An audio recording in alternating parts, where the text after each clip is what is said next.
découverte de livres et d'auteurs. Ici, tous les genres littéraires et textes scientifiques se côtoient. Le point littéraire, tous les mercredis de 20h à 21h. Prenez le rendez-vous avec Jean-Jacques Foucault.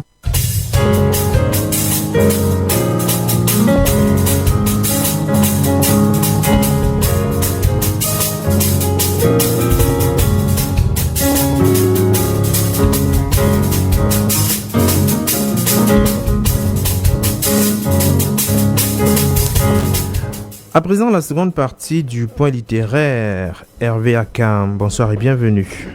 Bonsoir Jean-Jacques, bonsoir Romuald, bonsoir à toute la famille Royal FM et bonsoir aussi au fondateur de la radio. Aujourd'hui, on s'arrête devant le livre La défaite de l'Occident. La défaite de l'Occident, un livre assez récent. Pourquoi ce choix? Pourquoi s'est-il imposé? Alors, ce livre s'impose aujourd'hui parce que déjà par la réputation d'auteur et puis aussi par ce qui se passe en ce moment dans l'échiquier mondial, c'est-à-dire les basculements.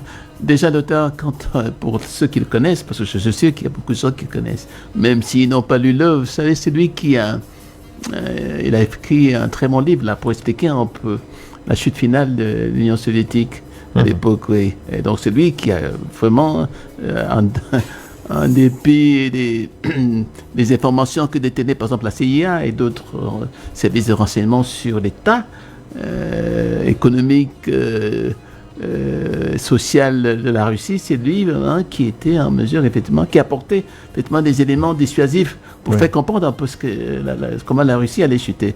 Et c'est lui aussi qui, dans un deuxième temps, quand on parlait des mobilisations après le massacre du personnel du magazine Charlie, où il y a eu des mobilisations, et ces mobilisations, des gens disaient qu'à l'époque c'était des mobilisations républicaines pour rejeter un peu, mettre au banc des accusés la sauvagerie qu'il y avait eu à l'époque. Et c'est lui qui a expliqué que non, à travers un peu sa méthode, puisqu'il a une méthode un peu de cartes électorales depuis la Révolution française. Quand il apprend ces cartes, il les jauge, il regarde un peu où part souvent la source des révoltes, etc. Oui. Et il avait constaté qu'effectivement ces révoltes, ces mobilisations à l'époque de Charlie, c'était pas vraiment des révoltes républicaines, mais c'était des révoltes anti-musulmanes. Il avait bien expliqué. C'est vrai que ça lui a valu à l'époque des critiques, mais il avait raison à la fin. Donc, déjà, la qualité de l'auteur. Et puis, deuxièmement, aussi, des basculements. Vous avez des basculements qui sont en train de se passer. C'est dessiné, oui. Voilà. Et des basculements, parce que, vous savez, on a été habitué, parce qu'on a été habitué à un narratif un peu européo-centré, où effectivement, on nous explique que l'Europe, c'est l'Europe financière, l'Europe, c'est le bonheur, l'Europe, elle est indestructible. Enfin, quand je parle d'Europe, l'Occident dans toute sa globalité, États-Unis, etc., et que cette Europe était pratiquement invincible. Alors donc, c'est ça, ce sont ces basculements-là aujourd'hui qu'il faut comprendre, parce qu'il faut mettre à la disposition de nos élites, un peu, les éléments qui peuvent leur permettre de conduire un peu leurs relations internationales. Parce que les relations internationales, je dis, sont au cœur même de la politique. Donc, ce qui fait que quand nous disposons des connaissanses sur ces relations internationales, à travers des basculements à venir, je crois qu'il faut prendre ses responsabilités et ne plus se cacher derrière le fait colonial. On peut dire, voilà, on nous impose ceci, on nous impose. Donc, il y a un problème, effectivement, qui va se soulever, que soulève un peu l'auteur, le problème de souveraineté. Alors, le titre du livre, La défaite de l'Occident, affirmation ou prémonition? Là, on est tous d'accord là, qu'il y a effectivement la défaite de l'Occident. Et pour plusieurs raisons. Et l'auteur, je crois qu'il a un peu mis de côté un peu, comment dire ça, toute l'axiome, c'est-à-dire la posture marxiste, qui disait qu'effectivement c'est à partir des ouvriers, etc., effectivement, que la révolution allait venir, parce que c'est eux qui étaient la partie la plus consciente de la société, du fait qu'ils étaient exploités ou sous-payés, etc. Alors, donc, lui, il rejette un peu cette... même si son enfance était traversée par le communisme et le marxisme, il rejette un peu cet axiome-là. Alors, qu'est-ce qu'il dit? Lui, il pense que, sincèrement, qu'à partir, effectivement, de deux choses importantes, c'est-à-dire les problèmes de mortalité infantile. Parce que, vous savez, quand les enfants meurent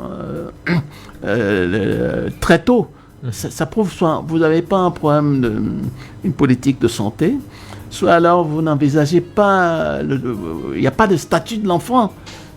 Ça n'existe pas parce que l'enfant est négligé et il peut mourir dans n'importe quelle circonstance. Dans des hôpitaux, effectivement, qui sont où il n'y a pas de spécialistes dans des... Assez qualifiés. Oui, qualifiés, etc., qu'il n'y a pas de compétences, etc. Et donc, lui, il part un peu de ces éléments-là. Et quand il part un peu de ces éléments, en disant, ben voilà, si on n'a pas des hôpitaux, ça veut dire qu'il n'y a pas de moyens. C'est-à-dire que les gens n'arrivent pas à financer. Alors, c'est à partir de là qu'il commence à faire des calculs lui-même, en disant, mais quel est on nous a expliqué que par exemple aux États-Unis, il y a telle somme engagée pour les soins. Et quand il fait vraiment des calculs, il se rend compte que ces sommes, effectivement, soit sont sous-estimées ou sont surestimées. Donc, entre la surestimation et la sous-estimation, il y a une marge, et cette marge, finalement, montre que, en réalité, comme ça a un lien avec l'espérance de vie, on se rend que l'espérance de vie, à travers ces deux éléments-là, elle n'est plus la même qu'il y a 20 ans, il y a 25 ans, puisque la crise aux États-Unis commence effectivement il y a 25 ans. Et donc, il dit, bon, il y a une baisse au niveau de l'espérance de vie, de moins en moins, plus de gens meurent. Donc, ça montre une fragilité un peu de la société. Alors que cette société se prétendait être la nation indispensable. Elle l'est-elle encore quand vous avez une mortalité infantile de près de 3 à 4%, qui est beaucoup quand même. Quand un pays développé une mortalité infantile aussi basse, ça veut dire qu'il y a un problème qui se pose, il y a un problème de société. Est-ce effectivement, le problème se pose en termes de religion? Parce qu'il faut revenir un peu sur la religion. Puisqu'on nous a expliqué pendant très longtemps que c'était des pays, tous ces pays, les États-Unis, la France, l'Angleterre, etc., que c'était des pays qui reposaient un peu sur des principes de Weber. Oui. Le Weber, c'était un sociologue qui avait beaucoup travaillé sur le protestantisme. Et il se demandait, mais est-ce que c'est le protestantisme, effectivement, qui a été le déclencheur un peu du capitalisme? Parce que pour lui, il y avait le travail. C'est le protestantisme qui a inventé le travail en réalité. Oui. Le profit, qui a inventé l'honnêteté, qui a inventé tellement de choses que... est-ce qu'on peut prendre aujourd'hui le protestantisme dans ces pays-là comme effectivement l'indicateur qui permet de penser qu'effectivement ces pays sont encore des pays... des références. Voilà, de référence. Oui. Voilà. Et malheureusement non, puisque quand il fait ses évaluations-là, il constate que c'est ce on appelle en sociologie le protestantisme zéro ou le catholicisme zéro, où on en a évoqué il n'y a pas si longtemps, et ici on a évoqué ça il n'y a pas si longtemps, le catholicisme zombie. Ça veut dire quoi? Ça veut dire que, par exemple, quand vous voyez à la Renaissance, la Renaissance italienne. On a toujours oublié un peu la Renaissance italienne. Mais en réalité, ces catholiques-là, qui se répandaient un peu dans le monde entier, en Espagne, au Portugal, etc. Alors, ces catholiques, effectivement, chaque fois qu'on les protestants, avec Calvin, prenaient, par exemple, la prédestination, etc., eux, ils pensaient que c'était l'hérésie. Alors qu'en réalité, ils auraient dû être les premiers, puisque en Italie, à l'époque, la Renaissance, vous savez, c'est les Allemands qui ont créé l'imprimerie. Oui. Et à travers l'imprimerie, c'est la Bible que l'on lisait. En effet. Voilà. Donc, malheureusement, je ne sais plus, c'est en Italie où on trouvait le plus d'imprimeurs, c'est-à-dire les gens qui imprimaient les livres grâce au catholicisme. Mais malheureusement, les livres imprimés par le protestantisme étaient considérés comme des hérésies, parce qu'ils disaient Calvin, c'est quelqu'un qui comprend rien à l'Église, puisque lui, il se séparait un peu de tous ces dogmes pour instaurer aussi son dogme, en disant bon voilà, d'un côté on a les damnés qui ont été repris aux États-Unis par effectivement le problème de Noirs, parce que les Noirs ne sont pas considérés comme des citoyens, des gens normaux, et donc on dit bon voilà, c'est eux les damnés, mais la prédestination c'est pour les Blancs. Alors si le rapprochement avec la crise ukrainienne, c'est une évidence, lorsqu'on parle de la défaite de l'Occident, quel est le rapprochement qu'on pourrait notamment faire avec le Cameroun? Le Cameroun avec les 43 ans, par exemple, du président de la République, Paul Biya.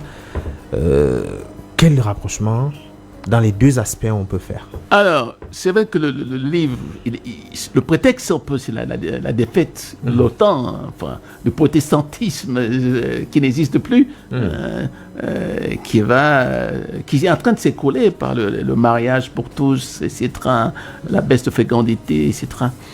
Alors, le prétexte, c'est ça, l'Ukraine. Mais alors, les répercussions un peu en Afrique, c'est ça, c'est-à-dire quoi? Les gens se demandent, enfin, moi, je me demande pas ça.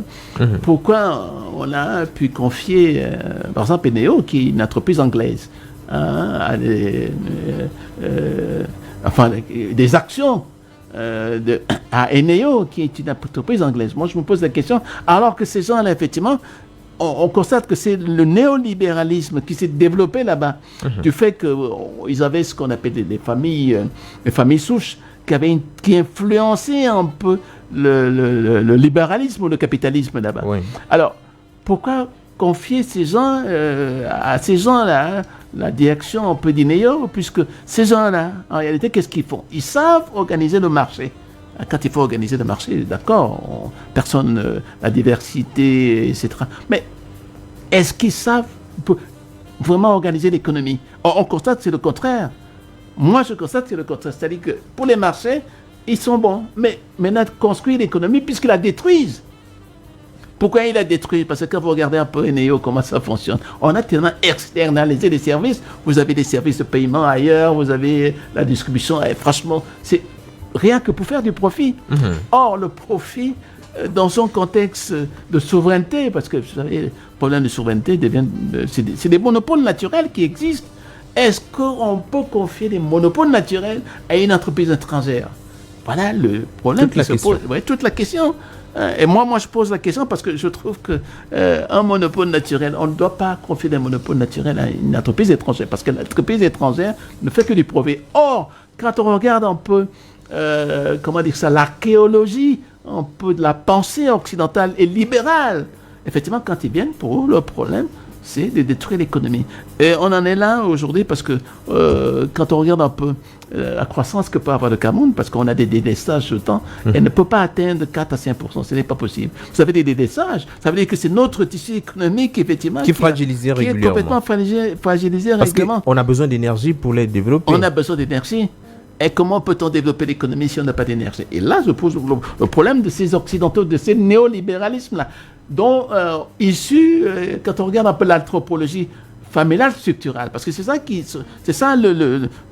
son approche, qui dit, bon, voilà, vous avez des familles vraiment qui, depuis fort longtemps, ont influencé l'économie dans leur pays, et ces gens-là, malheureusement, quand on constate aujourd'hui que ces économies ne marchent plus, à cause des problèmes de fécondité, à cause... Vous savez, quand on parle un peu de protestantisme, c'était quoi? C'était l'alphabétisation de masse, parce que les gens apprenaient à lire les textes de l'Église.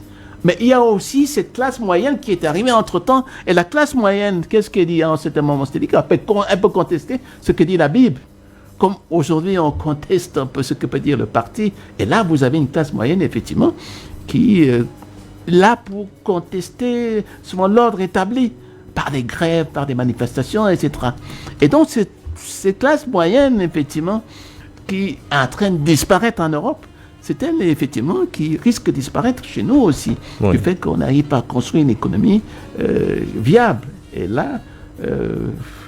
il faut crier, il faut se demander si effectivement on a besoin d'explications. Est-ce qu'on a besoin de faire encore HEC, des grandes écoles, pour comprendre effectivement les enjeux aujourd'hui, où on a besoin de la classe moyenne. Est-ce que vous avez l'impression que ce soit la classe politique, la classe dirigeante, on a pris suffisamment la mesure de la situation? Vous parlez d'ailleurs que c'est une classe dirigeante qui est victime d'inculture. Bien entendu, moi j'en suis persuadé que dans la classe politique, il y a deux phénomènes qui jouent, l'inculture déjà, et puis ce qu'on appelle aussi le nihilisme. C'est-à-dire, vous luttez contre vos propres intérêts. Et ça se voit partout. Parce que si on confie les entreprises, comme on fait aujourd'hui, aux étrangers, et on sait que ces gens-là ne font que développer leurs profits qu'ils vont expédier ailleurs, parce qu'ils ont des banques, ils ont, comment on appelle ça, des banques où des banques offshore, ou des banques comme dans les îles Caïmans, etc. Comment on peut les confier, alors que ce profit aurait pu profiter au pays? Et dont l'Afrique est donc d'office confinée à la médiocrité? Bon, alors, ce qui est... on ne peut pas dire que l'Afrique est confinée à la médiocrité, mais je crois que ce qu'il faut comprendre maintenant, c'est qu'on a besoin de souveraineté. C'est devenu un bien rare, la souveraineté. C'est-à-dire qu'il n'y a pas d'ingérence extérieure et qu'il n'y a pas ce néolibéralisme où on confie tout, effectivement, à l'étranger. Et on en est là parce que il faut un sursaut. Et ces sursauts, il faut le retrouver parce que c'est le temps des basculements. Et le temps de basculement a besoin effectivement de ce sursaut. Sinon, nous, on va continuer dans les mêmes routines et finir effectivement par nous retrouver dans ces dérives, ce qu'on appelle les dérives centripètes. Oui. Et on y est en ce moment. Alors, l'Afrique doit pouvoir s'inspirer d'un tel livre. Nous allons faire un autre voyage à la fin du mois.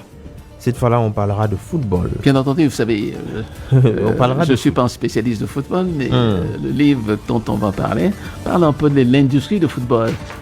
Tout ce qu'il y a comme enjeu derrière le football, l'argent, la corruption, etc.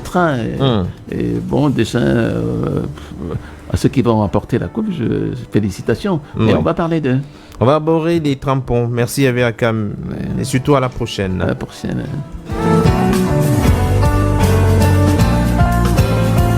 Merci à Hervé Akam pour la virgule littéraire. Également à Ray de Prince qui nous a présenté Confession intime d'une escorte girl, un roman. Merci à Roméa Likoumé qui était à la mise en onde du programme. Coordination éditoriale Une affaire des Belles la Samarie. Coordination centrale Jean-Patient Tsala. Supervision générale le reverend pasteur Bissa et Emmanuel Noël. Présentation Jean-Jacques Foucault. Avec le même plaisir, je vous retrouve mercredi prochain. Pour la suite, vous allez passer la nuit avec Eboy Lamé Mikado jusqu'à minuit. Eboy Lamé Mikado, bonsoir et bienvenue.